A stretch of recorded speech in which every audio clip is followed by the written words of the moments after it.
Assalamualaikum warahmatullahi wabarakatuh. Nama saya Fadi Bahani binti Osman Rani. Nombor kad matrik 282765 daripada Pusat UUM Langkawi. Saya Muhammad Farhan Besari, nombor matrik 282816. Saya Muhammad Khaimil Azwan bin Mazlan, nombor matrik 282820.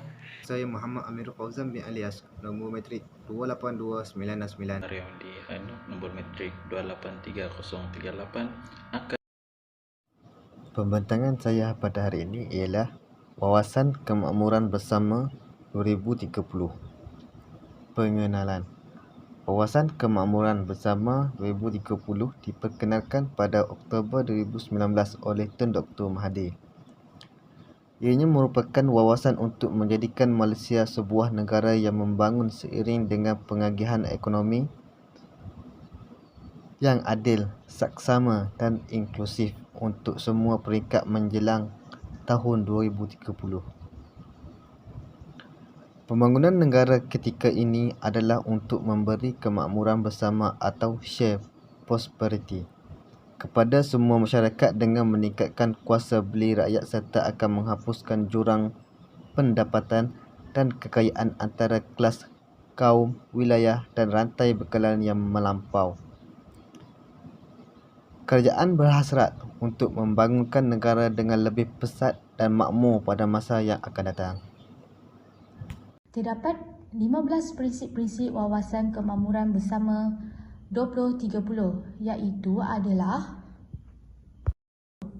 kemakmuran berterusan bertujuan membina daya tahan ekonomi. Kebersamaan keberhasilan, rakyat lebih merasai nikmat pengagihan kekayaan dan pembangunan negara. Pertubuhan saksama menekankan kepada pembahagian ekonomi lebih adil dan saksama. Ekonomi teragih bermaksud pengagihan ekonomi mesti melalui sempadan geografi. Keterangkuman kumpulan terpinggir dan keciciran diberi peluang terbabit dalam peluang ekonomi dan pembangunan negara. Masyarakat beri pelajar golongan yang mengenal pasti kelemahan diri dan berupaya mengubah serta memperbaiki nasib diri, keluarga dan masyarakat. Ekonomi masa hadapan memberi keutamaan kepada penerokaan dalam bidang baharu.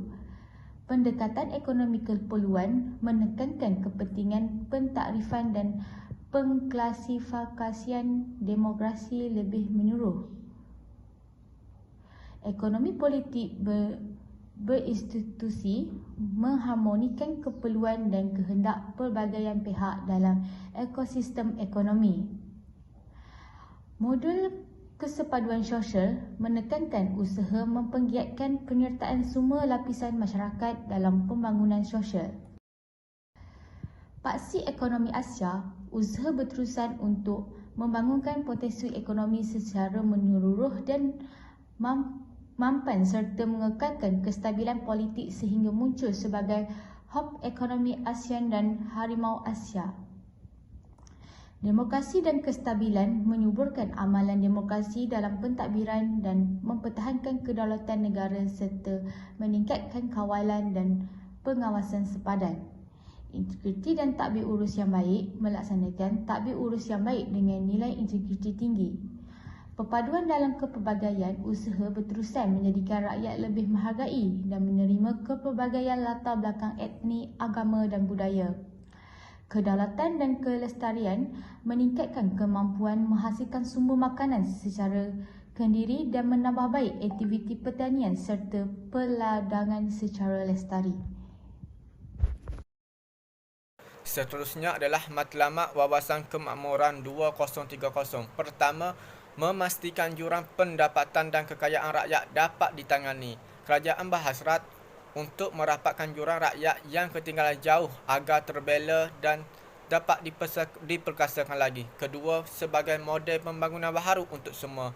Ia dimaksudkan dengan mencipta ekonomi yang lebih berstruktur, progresif, berpaksikan ilmu dan bernilai tinggi agar menarik penyertaan masyarakat dengan lebih banyak di semua peringkat umur.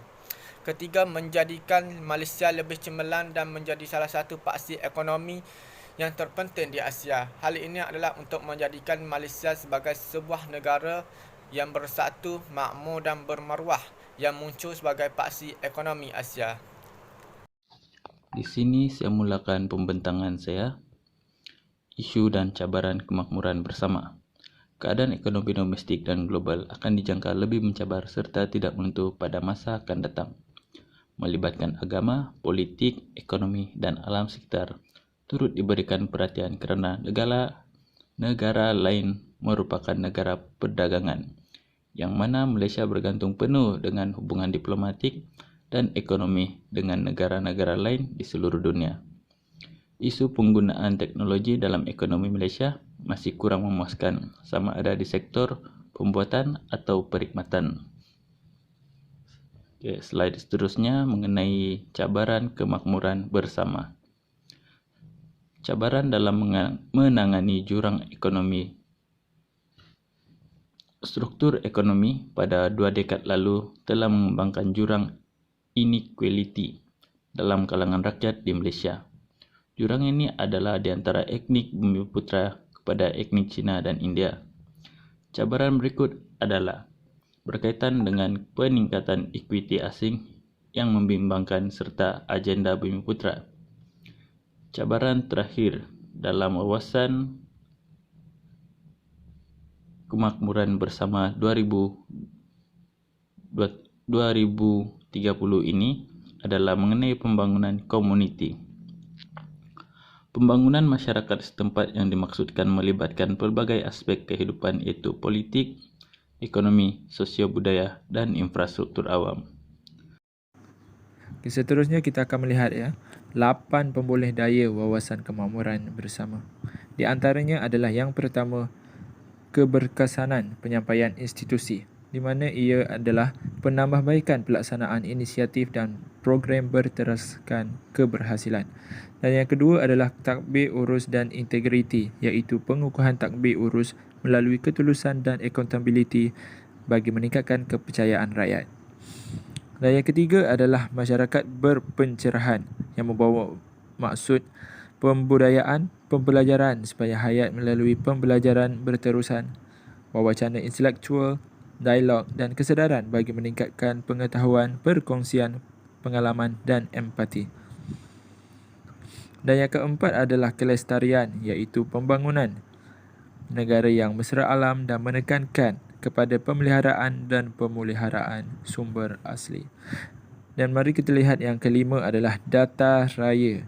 Data raya merupakan penggubalan dasar berpandukan data dan fakta empirikal di bawah satu sistem data yang bersepadu dan berintegrasi. Dan yang seterusnya adalah pendidikan dan TVET, iaitu peningkatan tenaga kerja berkemahiran dan berpendidikan tinggi. Masyarakat berpelajaran dan pendidikan berasaskan keberhasilan. Dan yang seterusnya adalah kemampanan fiskal, yang merupakan pengurusan kewangan kerajaan yang mampan bagi mengukuhkan keyakinan pelabur dan pasaran. Dan akhir sekali adalah modal keuangan. Modal kewangan merupakan pengembangan perniagaan melalui pembiayaan yang holistik dan mesra PKS. Kesimpulan, wawasan kemakmuran bersama 2030 adalah untuk membina sebuah negara maju, menjadikan rakyatnya maju serta dapat menikmati hasil kemajuan secara bersama, adil dan bermaruah. Yang paling penting adalah tiada lagi yang tercicir dan ketinggalan dalam WKB 2030 ini. Kesimpulan yang kedua, visi yang mana sebuah pandangan jauh ke hadapan dan menyentuh mengenai perkembangan masa hadapan sesebuah organisasi atau negara. Kesimpulan yang ketiga, wawasan memainkan peranan penting dalam hala tuju sebuah negara atau organisasi kerana ia dibentuk untuk mengatur perjalanan sebuah negara untuk menjadikan negara itu sebagai sebuah negara yang bermatlamat serta maju pada masa akan datang.